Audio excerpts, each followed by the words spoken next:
So how do you get drill press accuracy when you don't have a drill press?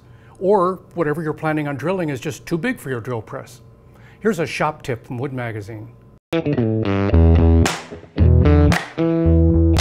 Here's a spot I want to drill, and I've marked the hole with an awl.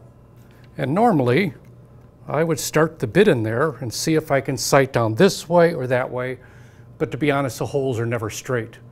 So here's an easy way to do this. All I did was take a couple of pieces of 3/4 inch material and glue them together. The resulting 90-degree corner will keep that drill bit straight.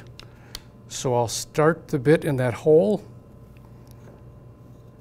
take my block up against the side, and as long as I keep the drill bit up against the block, the hole will be perfect.